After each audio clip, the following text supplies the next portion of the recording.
안녕하세요. 오늘 후마니타스 인문고전 독서 모임 후인독 간단한 설명을 해드리겠습니다. 후마니타스 인문고전 독서 모임은 비전은 책을 통해 나를 알고 사람을 알고 초격차의 능력을 키우고 기여를 통해 진정한 삶의 의미를 가지는 것입니다. 이 비전을 향해서 해야 할 미션은 고전을 읽고 필사하고 사색하고 발표함으로 충만해진 삶과 역량으로 이웃을 사랑하는 인생과 경영과 기여를 하는 능력을 키우는 것입니다. 후마니타스 인문고전 독서 모임의 순서는 읽고 쓰고 사색하고 발표하는 것입니다. 우리가 인문고전을 읽는 이유는 한번 설명해 드리겠습니다. 중국은 도덕과 윤리가 발달했다고 합니다. 공자 등 이런 책을 보면, 논어나 이런 책을 보면 도덕적인 것과 윤리적인 것을 강조했습니다. 그런데 종교는 약하다고 합니다. 내가 노력해야 복받는 그런 정도입니다.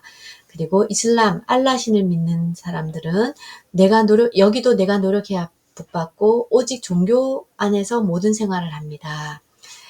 인도는 너무 더워서 현실을 벗어나고파 합니다. 그래서 역사의식이 없고 내세만 관심이 있다고 합니다. 인도의 역사가 한 4,000년 정도 되었는데 역사적인 책이 별로 없다고 합니다. 왜냐하면 내세만 관심이 있기 때문입니다. 그래서 종교가 발달했는데 힌두교 종교가 발달했는데 도덕과 윤리가 잘 없다고 합니다. 그래서 최근에도 성범죄 등 이런 범죄들이 많이 일어나는 곳입니다. 서양은 골고루 성장했다고 합니다. 성경, 철학, 문학, 예술, 도덕, 윤리, 과학 등 인문학적 성숙이 완전에 이르렀다고 합니다. 그래서 이런 서양에서 인문학을 받아들이고 철학과 문학이 꽃피워지고 예술, 도덕, 윤리 이런 것들이 왕성히 발전하다 보니까 근대화가 이루어졌습니다. 지금 근대화에 성공한 나라들은 모두 서양의 인문학의 기본이 바탕이 되었다고 합니다.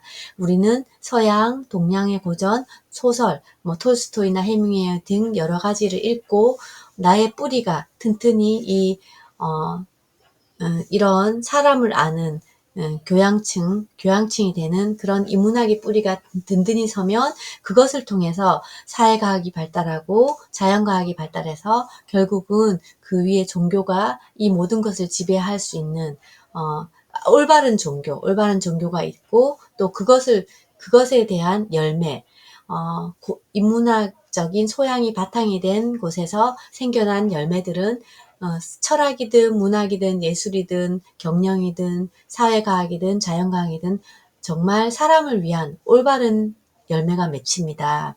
그러기 되기 위해서 우리가 이런 인문고전을 읽고 우리의 시야를 넓혀야 됩니다. 이 그림 보이시죠? 이 그림은 잘 아시다시피 코끼리를 부분 나누어서 사진 찍은 것입니다. 옛날 이야기에도 있잖아요. 눈이 어두운 사람 7명이서 큰 코끼리를 자신들이 만져보고 어떤 것인지 이야기를 하였습니다. 그래서 귀를 만져본 사람은 펄럭거리는 보자기나 이런 청 같다고 하고, 코를 만져본 사람은 큰 튜브 같은 거라 하고, 다리를 만져본 사람은 기둥이라 하고, 아주 굵은 기둥이라 하고, 이 배를 만져본 사람은 거친 어떤 면이라고 했습니다. 그것처럼 이렇게 한 마리의 코끼리이지만 부분적인 것만 본다면 이 전체적인 코끼리인지를 못 알아봅니다. 그것처럼 우리도 세상을 볼 때 편협하게 한 면만 보고 내가 아는 것만 가지고 세상을 판단하거나 다른 사람을 판단하거나 또 큰 소리를 치면 안 됩니다. 왜냐하면 다른 것이 있을 수도 있기 때문이고 또 내가 틀릴 수도 있기 때문입니다. 이러한 전체적인 것을 보는 눈을 키우기 위해서 우리는 인문학적인 소양을 키워야 합니다. 이 전체적인 부분이 아니라 전체를 보는 안목, 이것을 키우기 위해선 고전 독서, 인문학 이런 것도 소설을 읽어야 되는데요.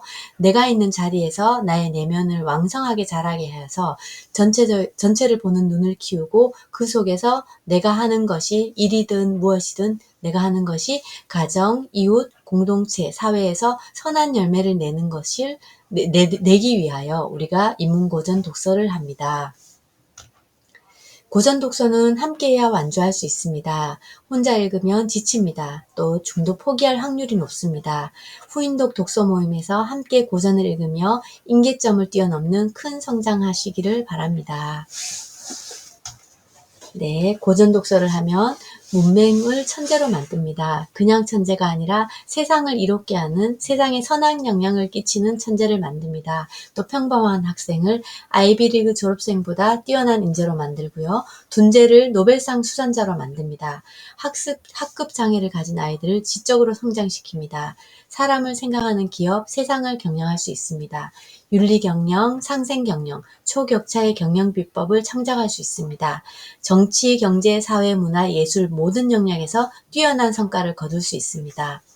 희망이 없어 보이는 사람에게 또는 그런 기업에게 새로운 길을 열어줍니다. 이런 인문고전 독서를 리딩함으로써 세상을 리드하는 사람이 되기를 바랍니다. 교육은 지혜를 쌓는 일입니다. 아무리 많은 지식을 축적한다 한들 백과사전은 될 수 있을지언정 진정한 천재는 될 수 없다. 천재는 지혜의 영역에 존재하기 때문이다. 아인슈타인이 말했다고 합니다. 비행기가 아무리 많은 장비를 달아도 우주 왕복선이 될 수 없듯이 영재 교육을 아무리 열심히 받아도 천재가 되는 것이 아닙니다. 둘은 차원이 다릅니다. 이런 훌륭한 세상을 변화시키고 이롭게 하는 그런 천재, 그런 지혜의 천재가 되기 위해서는 책을 읽어야 합니다. 2000년, 3000년 전에 지어진 이런 고전들은 그때부터 지금까지 사람들에게 큰 감동을 주고 인사이트를 주기 때문에 지금까지 읽혀져 왔습니다. 여러분들도 이런 인문고전 독서를 통해서 그런 지혜로운 사람이 되기를 바랍니다. 감사합니다.